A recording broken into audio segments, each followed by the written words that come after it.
செய்ய ஆரம்பித்திருக்கிறார்கள். நம்முடைய ஐயா ஜோதிமணி அவர்கள் கூட சொன்னார்கள், இது பள்ளியாக இருக்கக்கூடாது, அடுத்த ஆண்டு வரும்போது ஒரு கல்லூரி இருக்க வேண்டும், இந்த கல்லூரியை இந்த நிர்வாகம் நடத்த வேண்டும், நடத்த முடியும். ஆகவே அதற்கு அனுமதி பெற்று தருவது உங்கள் அப்பாவிடம் வாருங்கள். இந்த அப்பாவும் உங்களுக்கு நான் கல்லூரிக்கு அனுமதி பெற்று தருகிறேன். கல்லூரியோடு நின்று விடாதீர்கள். இது ஒரு பல்கலைக்கழகமாக வர வேண்டும். அதற்கு பல்கலைக்கழகமாக இந்த நாட்டுக்கே எடுத்துக்காட்டாக இருக்க வேண்டும். எதற்காக சொல்கிறேன் என்று ஒன்றை சொல்லி நிறைவு செய்கிறேன். நம்முடைய மாண்புக்கு மறைந்த கல்வி அமைச்சர் பேராசிரியர் அன்பழகன் உங்களுக்கு தெரியும்.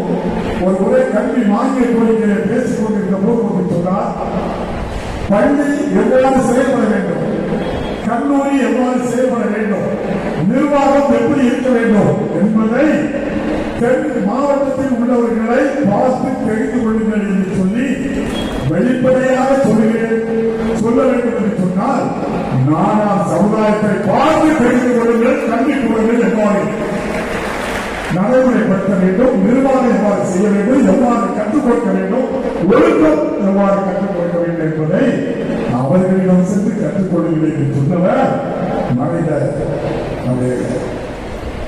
கல்வி அமைச்சர் பேராசிரியர் பெருந்தகை.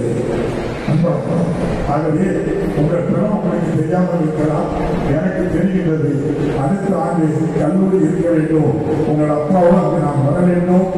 இந்த அளவில் என்னை அழைத்து பெருமைப்படுத்தி இந்த அற்புதமான நிகழ்ச்சியை அழைத்த எல்லோருக்கும் நான் பாராட்டுகளை தெரிவிப்பதோடு மட்டுமல்ல, எனக்கு இந்த பள்ளி கல்லூரி என்றால் ஏன் இந்த ஆர்வம் என்றால், இந்த அப்பா ஒரு சாதாரண எளிய விவசாய வீட்டிற்கு பிறந்த வளர்த்து காலை 5 மணிக்கு எழுப்பி தோட்டத்துக்கு சென்று கவலை இறைப்போம், மாடு கட்டி உழவு உழுவோம், நீர் பாய்ப்போம், கனவுக்குவோம், அனைத்து பணிகளையும் செய்திருந்த இந்த அப்பாவை என் தந்தை கஷ்டப்பட்டு படிக்க வைத்தார்.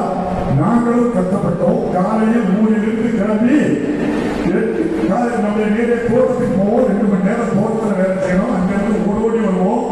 உணவு இருந்தால் சாப்பிடுவோம், இல்லை என்றால் பையை தூக்கி தோளில் போட்டுக்கொண்டு பள்ளிக்கு தைரியமாக செல்வோம்.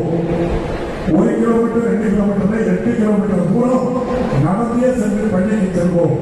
தைரியமாக செல்வோம், நம்பிக்கையோடு செல்வோம். தலைவர் காமராஜர் கொடுத்த மதிய உணவு எங்களுக்கு கிடைக்கும் என்ற நம்பிக்கையோடு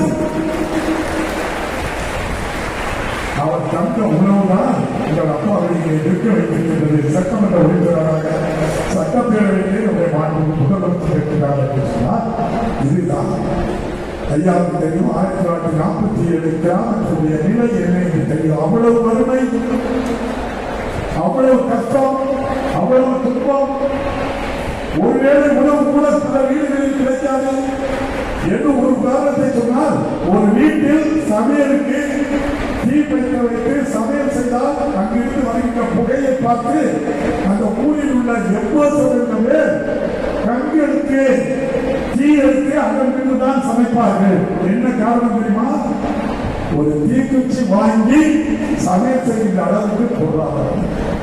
அப்படிப்பட்ட எளிமையான வறுமையான கிராமங்களில் 10,000 பள்ளிகளை திறந்து தந்து படிக்க வைத்தார் என்று சொன்னார். அதுதான் பெருந்தலைவர் காமராஜரை மீண்டும் நாம் போற்றுகின்றோம். ஆகவே அவருடைய பிறந்த நாள் விழாவில் கலந்து கொண்டு இந்த பள்ளியில் என்னையும் அழைத்து பெருமை சேர்க்க உங்கள் அனைவருக்கும் மீண்டும்